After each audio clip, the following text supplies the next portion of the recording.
అనుకోకూడదు. ఎప్పుడు మన దేవుడు మనతోనే ఉన్నాడు. దేవునికి స్తోత్రం. కొంచెం గట్టి చెప్తావా? చదవండి. యోహాను సువార్త 14వ అధ్యాయం వచ్చినారు. త్వరగా ముగించాలి. త్వరగా. మిమ్మల్ని నేను అనాథగా విడువను, మీ యొద్దకు వద్దును. ఎవరు వస్తారట? నేనైతే అనాథగా విలువడు. నువ్వు అనాథవే కావచ్చు, కానీ నేను అనాథగా అందరూ ఇచ్చిపెట్టారండి. అనాథగా ఉంటే నీకు ఎవరు లేరు, అమ్మాలి లేదా? నీతో మాకేం పని? మీ అమ్మ మీ నాన్న అంటే వచ్చేవాళ్ళం, మాట్లాడేవాళ్ళం, మన చనిపోయాడు, నీతో మాకేం పని? అలాగే కొన్నిసార్లు ఏంటంటే దేవుడు అంటాడు, నిన్ను నేను అనాథగా విడువను, నేను యొద్దకు వస్తాను. ఆమె అంటే అర్థం ఏంటంటే నిన్ను ఒంటరిగా విడిచిపెట్టను అని అర్థం. ఆమె దేవుడు మనల్ని ఎప్పుడు ఒంటరిగా విడిచిపెట్టాడు. ఆమె హల్లెలూయా. కొంచెం గట్టిగా హల్లెలూయా. మన మధ్యలో తిరుగుతుంది. దేవుడు ఎప్పుడన్నా ఒంటరిగా విడిచిపెట్టాడా? నేను సాగు బతుకుల మధ్యలో ఉంది, ఇంకా సస్తదేమా అనుకున్నారు హాస్పిటల్ పోతే. కానీ దేవుడు బలపరిచి ఆరోగ్యంతో నింపి కూతురి కూడా పెళ్లి చేసి ఇప్పుడు ప్రశాంతంగా ఉంది. దేవుడికి స్తోత్రం చేద్దాం. కొంచెం గట్టిగా హల్లెలూయా. మన తిరుగుతారు కాదు, అవునా కదా? దేవుడు అంతా కాదు, మళ్ళీ ఇల్లు కూడా కట్టుకున్నారు. ఆ ఒంటరి జీవితంలో దేవుడు తోడుగా ఉంటే ఆ జీవితం ఎలా ఉంది? ఆయన ఇల్లు ఉండి ఇల్లు కట్టడం లేదు నాకు తెలియదు, కూతురు పెళ్లి కట్టడం లేదు నాకు తెలియదు, కానీ యేసయ్య ఉన్నంత కాలం ఆమె జీవితంలో ఏది తక్కువ కాదు. దేవుడికి స్తోత్రం కలుగుగాక. ఆమె చెప్పు. నేను ఏమంటానంటే, నువ్వు అనాథగా ఉంటే నిన్ను దేవుడు అంత అనాథగా విడిచిపెట్టాడు. ఆయన నీ దగ్గరికి వస్తాడు.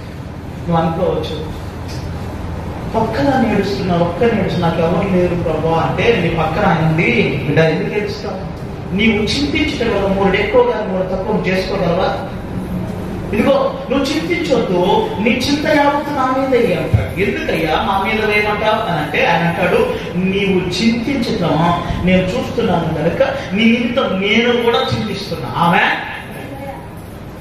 ఇప్పుడు ఎవరెవరు చింతిస్తున్నారు? మనం ఏడితే మన పక్కన ఎవరు ఏడుస్తారు? ఎవరు ఏడుస్తారు? మనం చింతిస్తున్నామా? ఎక్కి ఏడుస్తున్నావు అంటే దేవుడు పక్కన కూడా ఏడుస్తాడు. పక్కన నుండి నువ్వు ఏడుస్తున్నా, నాకు కూడా ఏడిపోతుంది. ఏడవద్దామా, నాకు కూడా ఏడిపోతుంది. బాధపడద్దామా, నాకు కూడా బాధ ఏర్పడుతుంది. మారుస్తాను లేదు, తొందరపడవాక. నీ కుటుంబానికి కడతాలే, బాధపడవాక. నీ జీవితాన్ని ఆశీర్వదకరంగా మారుస్తాను లేదు, ఎదురు చూడు. హల్లెలూయా. అనేక పర్యాయంలో అనేక సార్లు ప్రభు నీతో నాతో మాట్లాడే మాట ఇదే. దేవునికి స్తోత్రం. ఆయన వాడు ధైర్యం వస్తాడు.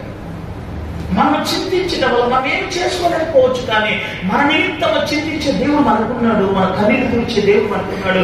ఆయన మనం ఎన్నడూ అనాథగా విడిచిపెట్టడంట. మళ్ళీ ఏమంటున్నాడు, మీ దగ్గరికి ఒంటరిగా ఉంటే ఎవరు వస్తారు మీ దగ్గరికి?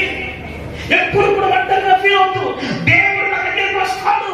ఆయన నన్ను ఆదరిస్తాడు, నన్ను ప్రేమిస్తాడు, నాకు సహాయం చేస్తాడు. ఆమె గట్టి చెప్పు. ఎవరు వస్తారంట? దేవుడు వస్తాడా? చెప్పండి. ఒంటరిగా ఉన్నప్పుడు దేవా నేను ఒంటరిగా నాకు సాయం చేయాలంటే దేవుడు ఖచ్చితంగా దగ్గరికి వస్తాడు. ధైర్యపరుస్తాడు, ఆయన బలపరుస్తాడు. ఈరోజు నేను నా జీవితంలో ఒంటరిగా ఉన్న అపిచ్చిత విషయంలో ఈరోజు నేను కూడా ఒంటరిగా ఉన్నప్పుడే దేవుడు నాకు తోడుగా ఉండాలని ఆశపడతాడు. అందుకే అనాథగా నేను విడిచిపెట్టాను. నాన్న కోల్పోయిన, అమ్మ కోల్పోయిన, తమ్ముడు, అన్నదమ్ములు అందరూ కోల్పోయి ఒక్కదానిగా ఒంటరిగా జీవిస్తున్నప్పటికీ దేవుడు అంటాడు, నిన్ను అనాథగా నేను ఎక్కి ఏడుకొచ్చినా ఎక్కిరింతల పాలైనా నా పక్షమున నిలబడే యేసయ్యా, నా పక్షమున నిలబడే యేసయ్యా.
నిన్ను ఒంటరిగా దేవుడు ఎప్పుడు విడిచిపెట్టాడు. ఆమె అందుకే అన్నాడు, నేను అనాథగా నేను విడిచిపెట్టాను, నీ దగ్గరికి నేను వచ్చి నిన్ను ఆదరిస్తాను. నవ్వుతుంది మత్తయి సువార్త 28:20 అంటాడు, సదాకాలం యుగ సమాప్తి వరకు నేను నీతో కూడా ఉంటాను అంటున్నాడు దేవుడు. ఆమె సదాకాలం 28 మత్తయి సువార్త 28:20 అంటాడు, సదాకాలం నేను నీతో కూడా ఉన్నాను యుగ సమాప్తి వరకు. ఏమండి సదాకాలం మనతో ఉండేవాళ్ళు ఉన్నారా? ఎంతకాలం ఉంటారు మనతో ఉండేవాళ్ళు? మానవులు అని చెప్పుకునే వాళ్ళు ఎంతకాలం ఉంటారు? దేవుడు ఎంతకాలము నాతో ఉన్నవారితో సమయం ఉంచుతారు, అంతకాలమే విడిచిపెట్టారు.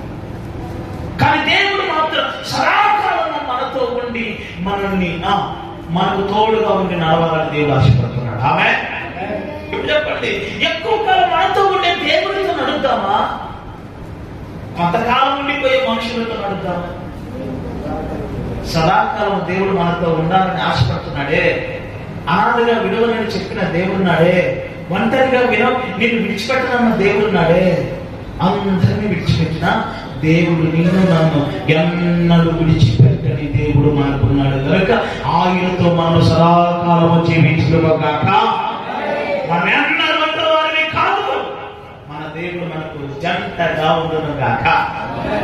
ఆయనే మనకు తోడైండును గాక. ఆయన మనకు క్షేమమును అనుగ్రహించును గాక. ఆమేన్. లాస్ట్